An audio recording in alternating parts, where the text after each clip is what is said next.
Assalamualaikum. Siapa yang dah masuk bagi tahu tuan-tuan berada di mana dan bagi tahu line di tempat tuan-tuan clear ataupun tidak, insya-Allah. Silakan untuk masuk.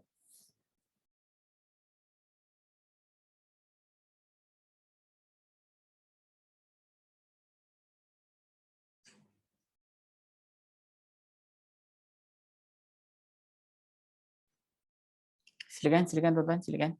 Jemput masuk. Hari ini kita bahaskan ayat dari surah Yasin ayat yang ke-68 insya-Allah ya. Silakan.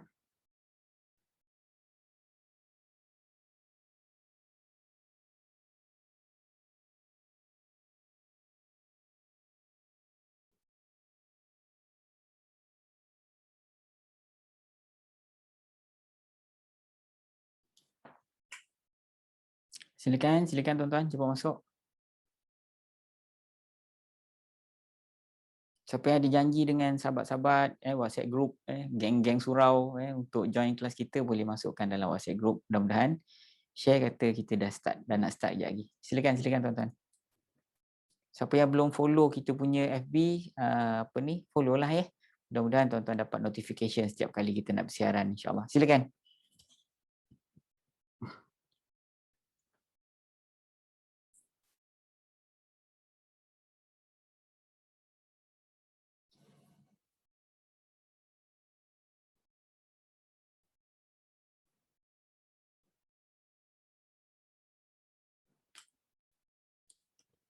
Jemput masuk tuan-tuan.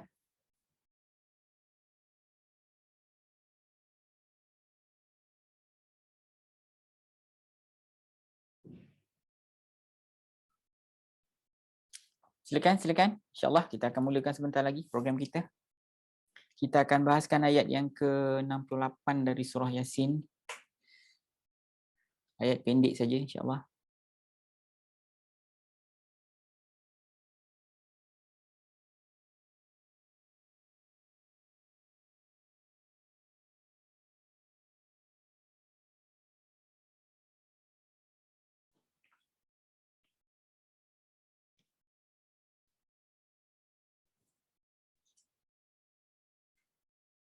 Silakan tuan-tuan, silakan. Jemput masuk.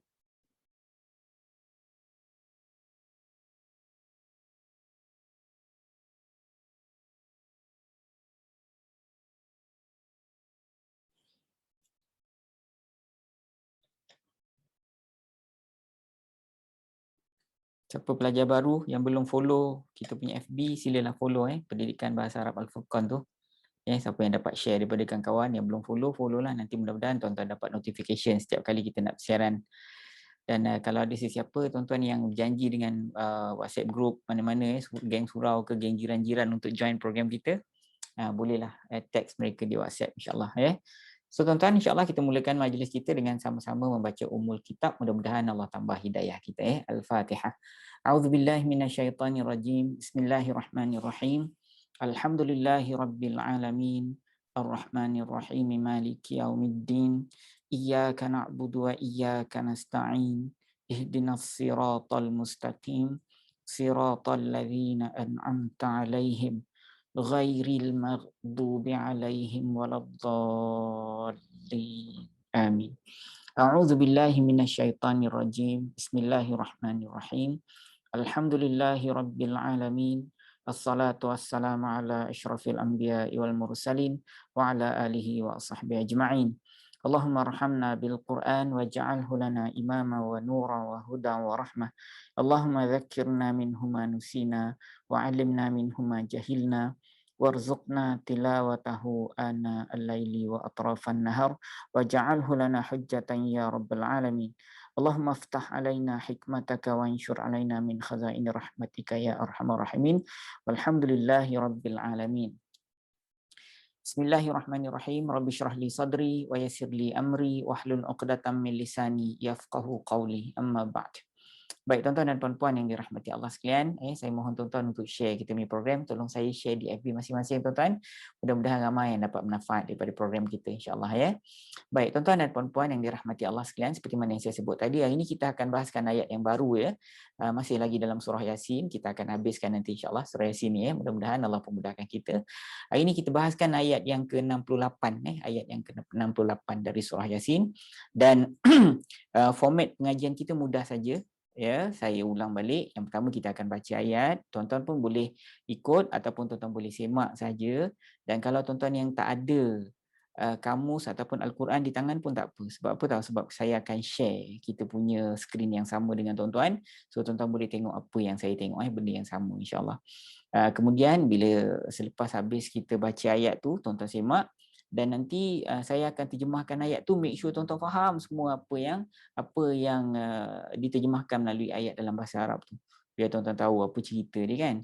Kemudian baru kita tengok apa tafsiran daripada ayat tu ataupun apa message sebenarnya yang Allah Subhanahu Wa Taala nak sampaikan kepada kita melalui ayat tu. Dan di hujung nanti kita akan bahaskan soal teknikal nahu, teknikal bahasa Arab dalam konteks ayat yang kita baca tersebut ya. So tuan-tuan bersama-sama dengan saya kita pergi pada ayat yang akan kita bahaskan pada hari ini insya-Allah ya.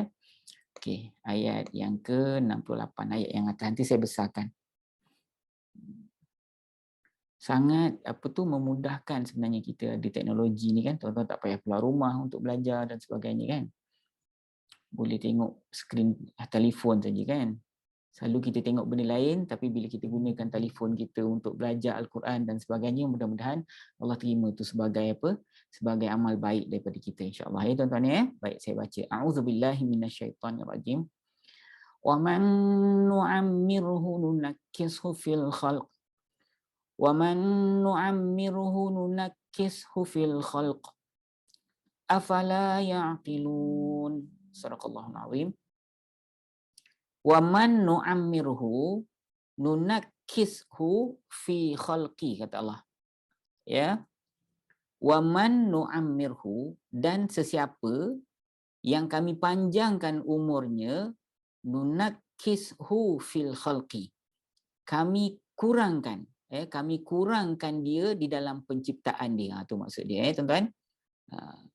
Sesiapa yang kami panjangkan umur, itu kalau dari sudut nak bagi kefahaman lah ya, tapi saya sebut tadi mula-mula tu sebagai kalimat asal dia.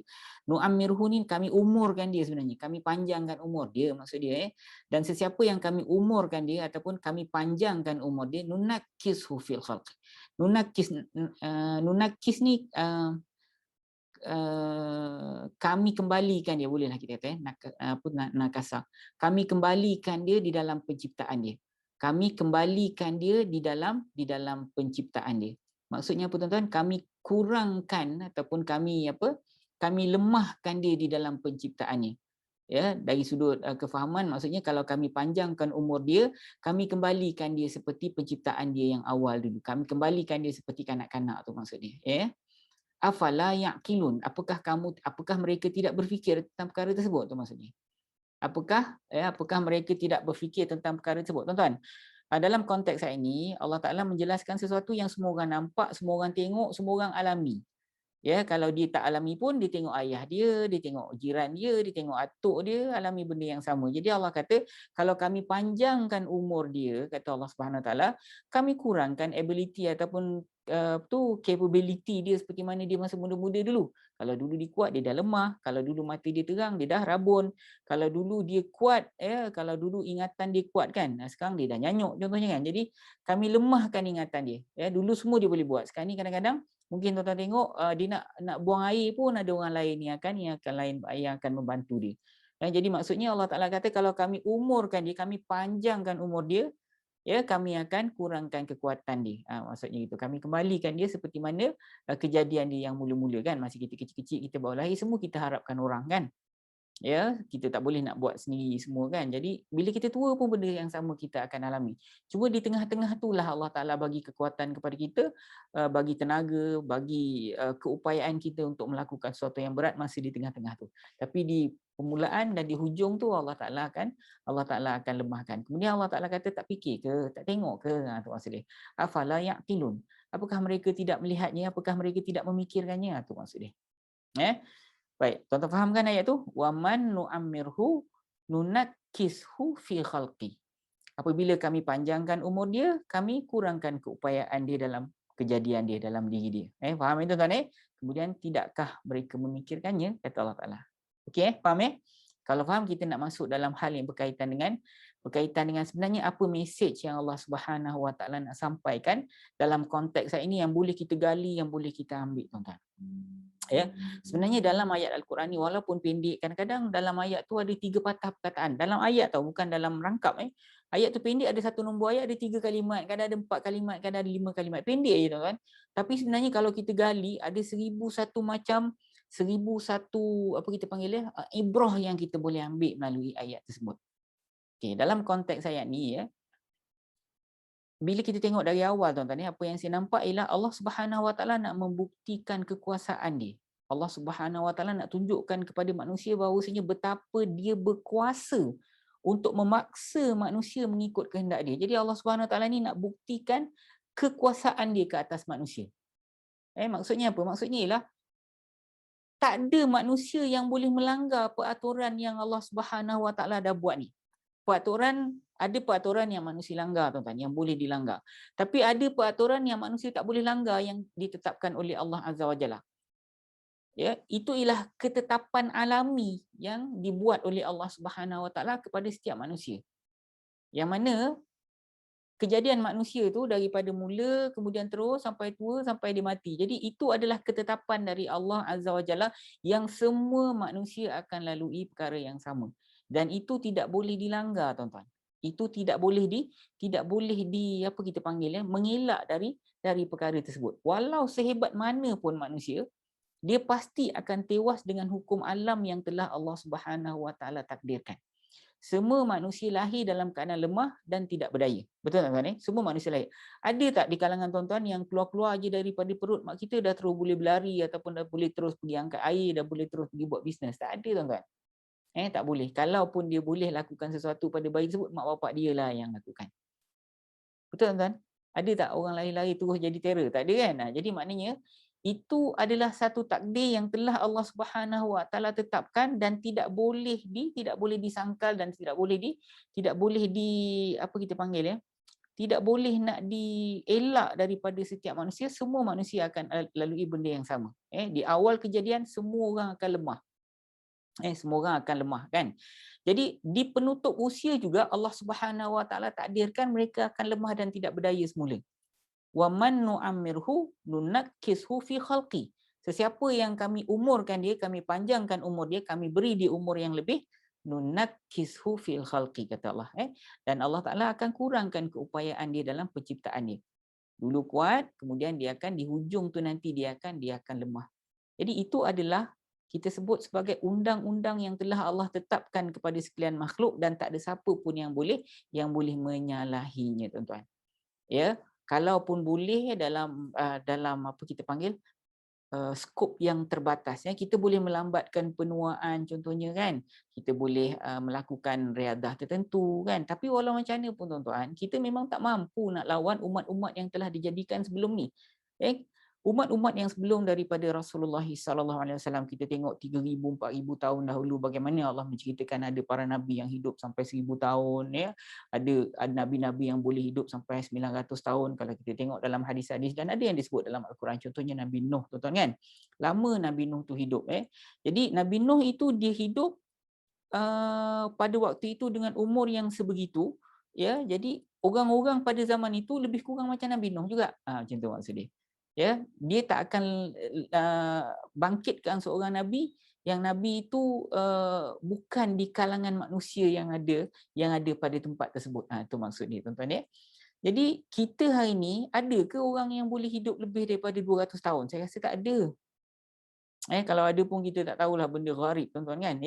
Jadi sehebat mana pun kita boleh menjaga kesihatan, kita boleh menjaga diri kita jaga pemakanan kita, tapi tak ada lagi saya dengar yang orang boleh hidup lebih daripada 200 tahun sepanjang kehidupan kita lah, sejak daripada 1,000 tahun, 1,500 tahun zaman Rasulullah SAW Ya, kita tak dengar lah orang boleh hidup dalam satu jangka masa yang cukup lama.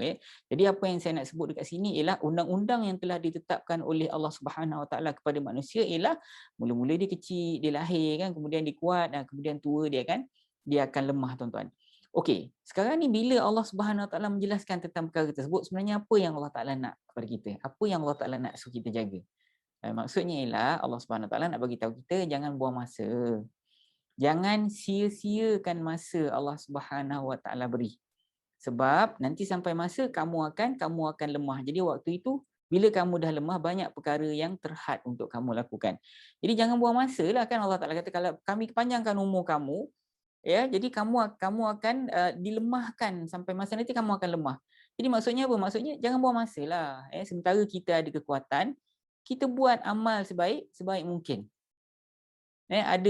Maksudnya apa tahu? Maksudnya kita ada fatrah kehidupan kita ni yang kita akan muda, kuat dan cerdaskan. Jadi waktu tu jangan disisihkan. Jangan disisihkan. Kita mesti kena gunakan masa yang Allah beri kepada kita tu untuk kumpul sebanyak-banyaknya menggunakan tenaga dan akal fikiran yang sementara masih ada pada kita. Itu maksud dia. Tuan-tuan kan, saya rasa tuan-tuan semua ada pengalaman melihat seseorang yang dulunya hebat, dulunya kuat, dulunya gagah.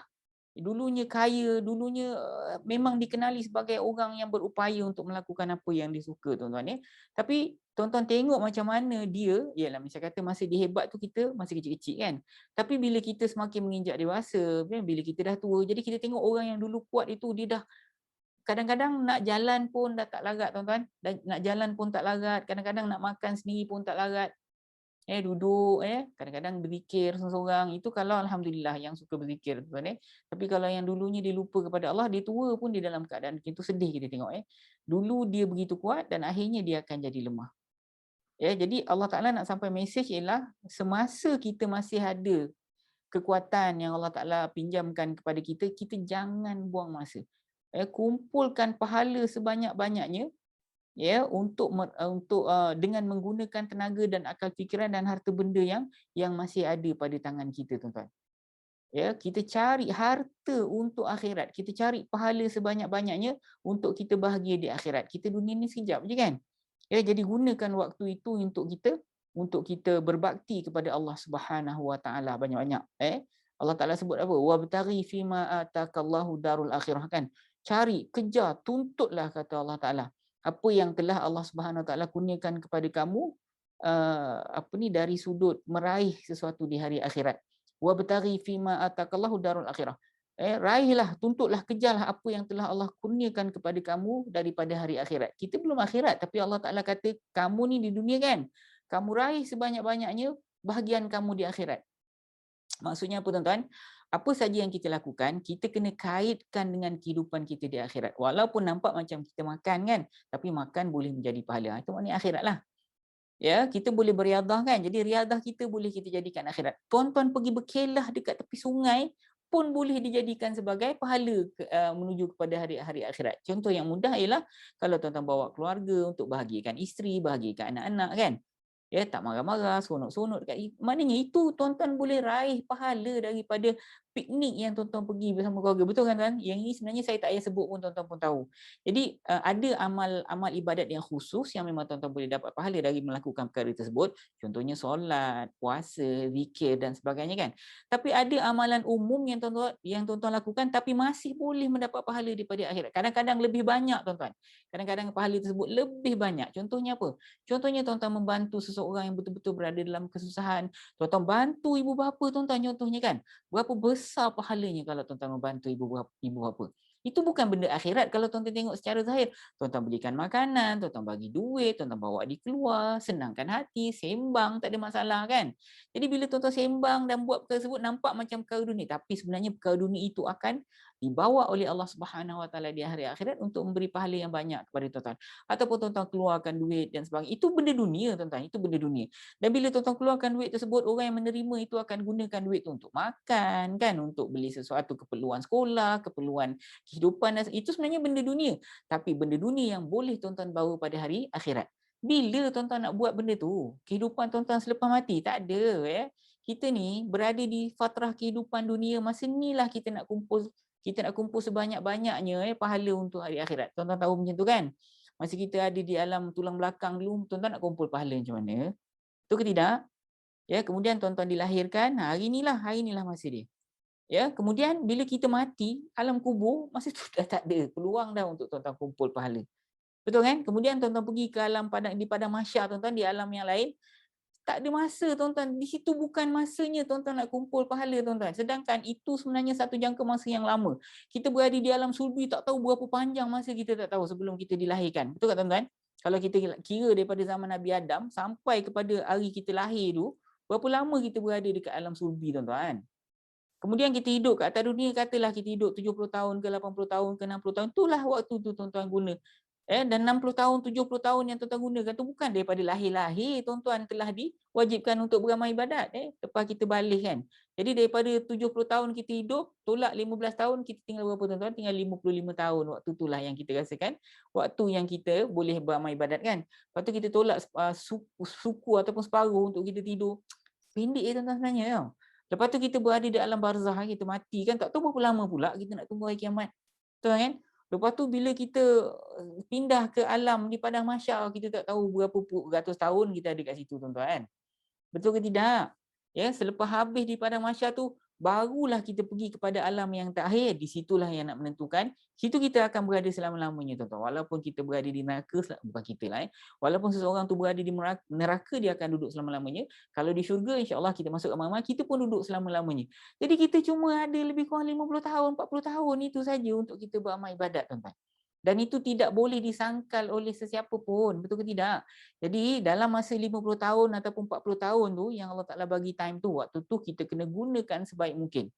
Jadi di hujung-hujung daripada 50 tahun tu, mungkin 10 tahun terakhir tu kita dah mula melemah, tuan-tuan. Betul tak? Jadi tinggallah lebih kurang 40 tahun, 30 tahun tu untuk kita beramal. 30 tahun sekejap, tuan-tuan. Kita tengok 30 tahun lepas kan, kita fikir macam baru semalam 30 tahun lepas kita keluar daripada sekolah kan, kita keluar daripada universiti ke, kita balik ke tanah air, ingat balik kawan-kawan kita yang sama, tengok balik gambar dulu, ada kawan-kawan kita yang dah meninggal, ada yang dah jadi tua sangat rupa dia kan. Jadi sekejap 30 tahun sekejap tuan-tuan ni.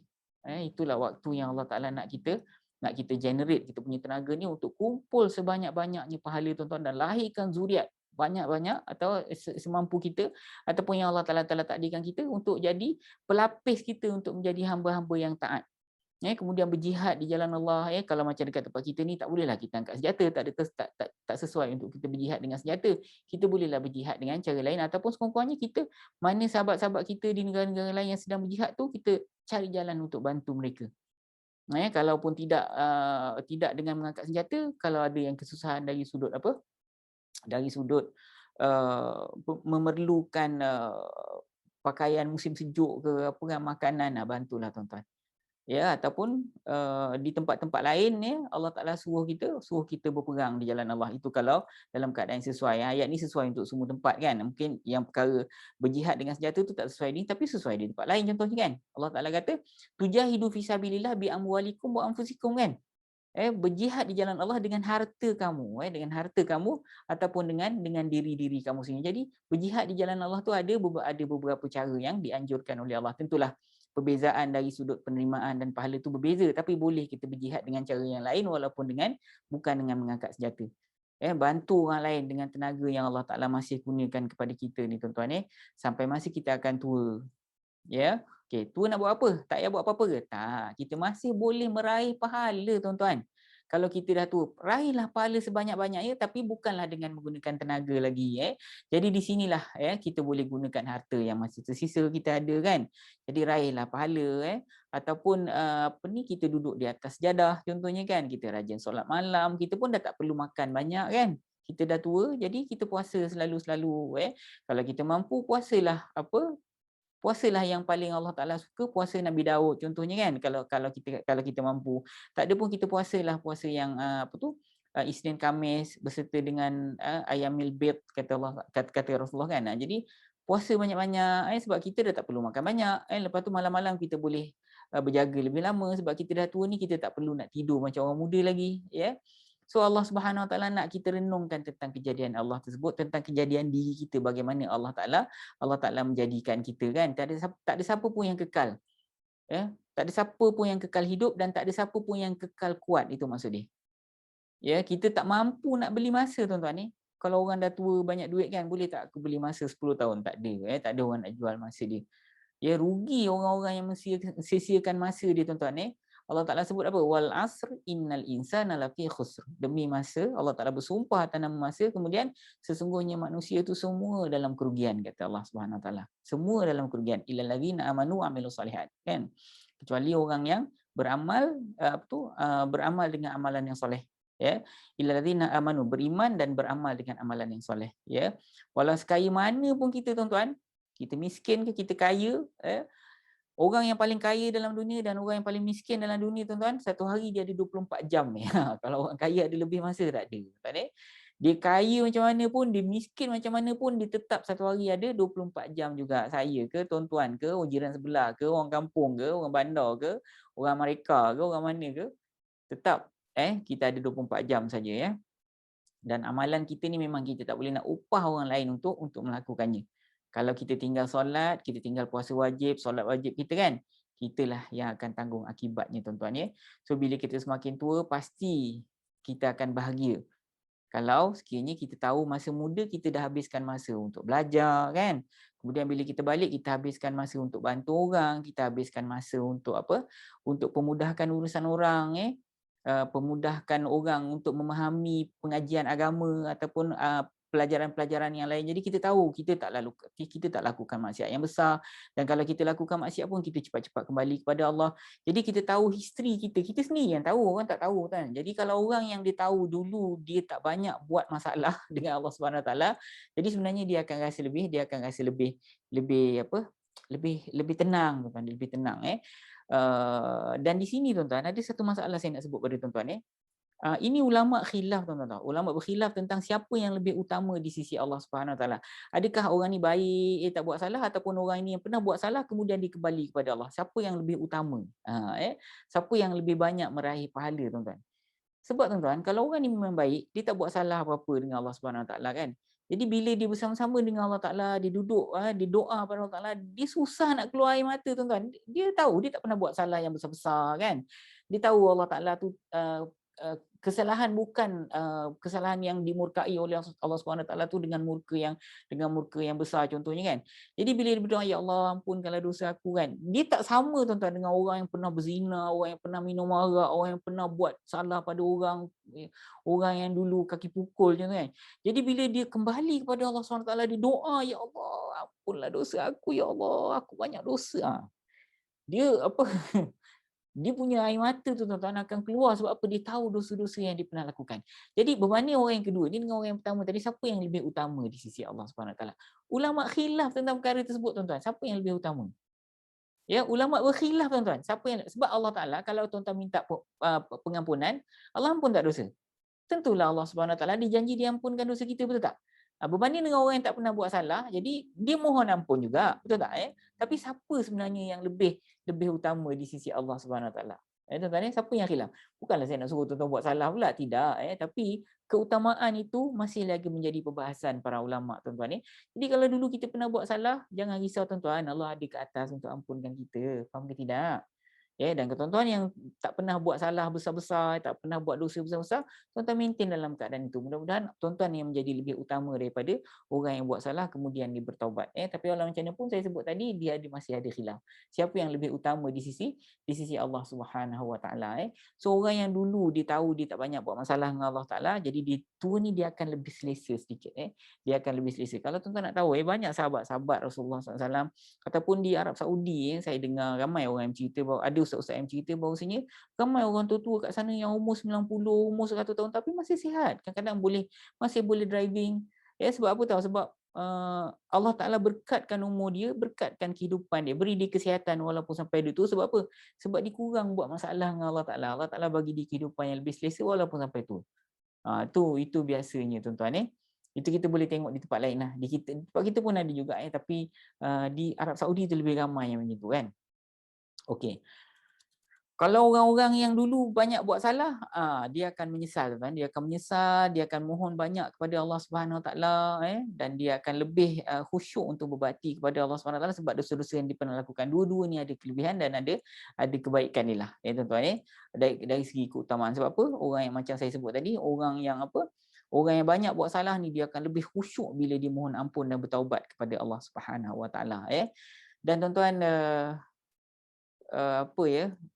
Kalau boleh tua-tua ni berhentilah tuan-tuan daripada buat benda-benda yang sia-sia, tuan-tuan, mengumpul benda-benda yang tidak boleh menolong tuan-tuan pada hari akhirat. Kumpul kereta, kumpul jam lah, koleksi sampai melalaikan tanggungjawab kita kepada Allah Subhanahu Wa Taala. Sudahlah tuan-tuan. Kena pula kalau tuan-tuan kumpul sesuatu yang benda tu sebenarnya dia akan mengambil masa yang banyak pada tuan-tuan, pergi repair lah, pergi tu cari spare part. Jadi bila masa tuan-tuan nak dekat dengan Allah Taala, bila masa tuan-tuan nak baca Quran, bila masa tuan-tuan nak sembahyang malam, kalau kawan-kawan selalu datang yang sama minat kan, asyiklah cerita pasal benda sama. Kalau pancing, cerita pasal mancing ya tuan-tuan. Kalau dia motor besar, cerita pasal motor. Umur berapa? Umur dah 60 tuan-tuan. Cukup-cukuplah. Allah Ta'ala kata alhaakumut takatsur, kata Allah Ta'ala. Melalaikan kamu buat kerja molek ni. Takatsur ni mengumpul, membanyakkan. Dah ada 30 dah motor Triumph dekat rumah. Dah 20 dah motor antik dah ada kat rumah. Sudahlah tuan-tuan. Sudahlah. Bagilah orang lain pula tuan-tuan kan. Kita ada 30 biji kereta Mercedes dekat rumah. Ada 10 biji kereta Mercedes dekat rumah. Mercedes lama, Mercedes tua, nak bawa jalan jauh pun kita tak berani. Jadi hari-hari duk kerja mengumpul spare part, mencari itu. Kereta buruk. Semua benda nak kena tukar kan. Bukan saya tak bagi, tapi kalau umur dah 60 tu kan, ada prioriti lain tuan-tuan, sebab kita tak lama lagi tuan-tuan, tak lama lagi kita akan jumpa dengan Allah Subhanahu Wa Taala. So slow down banyak-banyak tuan-tuan sebab benda tu nanti bila kita mati tak boleh bantu kita pun.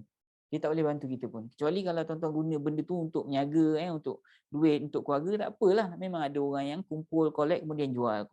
Yang tu lain cerita lah tuan-tuan kan, memang dia niaga benda kan. Tapi kalau sekadar collect saja tuan-tuan, kalau umur dah 60 tu, slow down. Alhaakumut takatsur. Allah Ta'ala kata kan, melalaikan kamu benda buat collection ni hatta zurtumul maqabir, sampai kamu nanti pergi ziarah kubur, kata Allah Ta'ala. So hati-hati tuan-tuan. So hakikatnya tuan-tuan, dunia ni ialah tempat kita mengabdikan diri sebanyak-banyaknya kepada Allah. Kerana selepas kehidupan dunia ni, seperti mana yang saya sebut tadi, tak ada lagi baca Quran tuan-tuan. Tuan-tuan tak payahlah. Tak ada lagi masa nak baca Quran. Tak ada siapa nak dengar alam kubur tuan-tuan baca Quran ni. Orang lari je lah kan. Dan Allah Ta'ala pun tak bagi keupayaan untuk kita baca Quran dalam kubur. Tak boleh puasa dah. Sebab kita pun tak makan dah. Dah tak ada dah nak makan apa. Nak makan benda-benda yang kita makan kat atas dunia ni kan. Solat pun dah tak ada. Nak nolong orang pun dah tak boleh tuan-tuan. Kecuali harta-harta yang kita tinggalkan tu, anak-anak kita gunakan untuk tolong orang lain. Yang itu baru boleh. Harta yang kita tinggalkan yang bermanfaat. Dan Allah sebenarnya mahu kita ambil peringatan melalui ayat ni. Itulah seruan saya kepada tuan-tuan yang saya percaya semua tuan-tuan yang tonton kita punya program ni merupakan ulul albab, orang yang bijak menggunakan akal fikiran. Okey tuan-tuan, kita tengok apa yang kita boleh ambil dalam konteks teknikal melalui ayat kita yang ke-68 ini Okey. Wa man nu'ammirhu nunakkishu fil khalqi. Okey tuan-tuan kat sini saya nak sebut okey. Man dekat sini kita sebut dia sebagai haraf syarat dan di sini ialah contoh yang terbaik yang boleh saya jelaskan pada tuan-tuan Okey, tuan-tuan dengar elok Okey, man ada 3. Tu cerita lain lah. Man ada 3. Yang pertama man tanya, yang pertama man tanya, yang kedua man isim mausul, yang ketiga ialah man syarat Sekarang ni saya nak cerita man syarat ni Okey, man syarat ni dan kalimat-kalimat yang berbentuk syarat yang lain. Okey, itu yang saya nak jelaskan dulu kemudian apa yang diperlu oleh kalimat syarat ni dan macam mana dia berfungsi dari sudut teknikal nahwu. Hari ini kita fokus pada benda ni. Saya pernah jelaskan sebelum ni tapi contoh tersebut tidak begitu tepat. Tidak begitu sempurna ataupun tidak begitu sesuai untuk saya jelaskan dan hari ini kita ada contoh yang sangat baik Okay, yang pertama man dululah. Man ada 3. Yang pertama ialah man tanya man isim istifham tiga-tiga ni isim Man istifham ni terjemahannya ialah siapakah? Siapakah yang datang? Man. Siapakah? Man. Kemudian man yang kedua ni ialah seseorang yang. Ini man isim mausul. Saya berjalan dengan seseorang yang sangat saya sayang. Ini man isim mausul. Kita tinggalkan 2 man ni. Kita fokus kepada man jenis yang ketiga ni, kita panggil dia man syarat. Okey, kalimat-kalimat yang berbentuk syarat ni salah satu daripadanya ialah man. Tapi ada kalimat lain yang termasuk dalam kelompok isim syarat juga, nanti saya jelaskan ya. Okey, sekejap lagi. Sekarang ni saya nak jelaskan tentang man syarat. Okey. Man syarat ni tuan-tuan, terjemahan yang paling tepat ialah yang paling sesuai bagi saya ialah sesiapa atau sesiapa yang Jadi penggunaannya kalau tuan-tuan cakap sesiapa saja dia mesti kena ada jawab dia. Sesiapa yang datang nescaya, dia mesti kena ada nescaya dan nescaya mereka terima. Sesiapa yang lari nescaya mereka kejar. Sesiapa yang mak pilih nescaya saya terima, contohnya kan. Tapi kita tengok lalu okey ke tak kan. Sesiapa yang pergi nescaya mereka sedih. Jadi bila ada man syarat digunakan ni tuan-tuan, dia mesti kena ada nescaya. Okey, apa dia ustaz? Kalimat-kalimat syarat yang lain. Sesiapa yang kita ni man sesiapa yang bila-bila masa pun kita boleh pun ataupun sesiapa pun pun ni lah terjemahan yang sesuai. Sesiapa pun mak pilih nescaya saya terima. Sesiapa pun yang datang nescaya mereka gembira. Sesiapa pun yang pergi nescaya mereka sedih. Itu sesiapa kan? Man kan?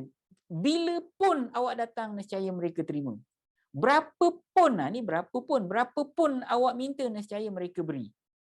Sebab mana pun awak lari nescaya mereka ikut. Nampak? Dia ada bila ada pun tu nescaya. Jadi terjemahan yang paling sesuai ialah seseorang yang ataupun sesiapa yang ataupun sesiapa pun. Jadi dalam konteks ini tuan-tuan boleh guna sesiapa pun yang dipanjangkan umur oleh Allah, nescaya Allah akan kurangkan keupayaan dia semasa tua dia. Macam tu maksud dia. Okey, sekarang ni tuan-tuan, itu dari sudut makna. Tuan-tuan boleh fahamlah. Itu kita panggil dia ialah haraf syarat ataupun kalimat-kalimat yang berbentuk syarat. Jadi di sini kita pilih kalimat man lah, sesiapa pun. Sesiapa yang atau sesiapa pun. Jadi di sini sesiapa man tapi yang lain-lain tadi seperti mana yang saya sebut tadi tuan. Semua termasuk dalam kelompok kalimat yang berbentuk syarat. Dia ada isim syarat, dia ada haraf syarat juga. Tapi kalau haraf syarat pun sama juga tuan-tuan. Fungsi dia lebih kurang sama. Okey, sekarang ni saya nak jelaskan dari sudut teknikal. Tuan-tuan dengar dulu. Yang ni memang sesuai dalam konteks ayat ni, kena dengan contoh kita.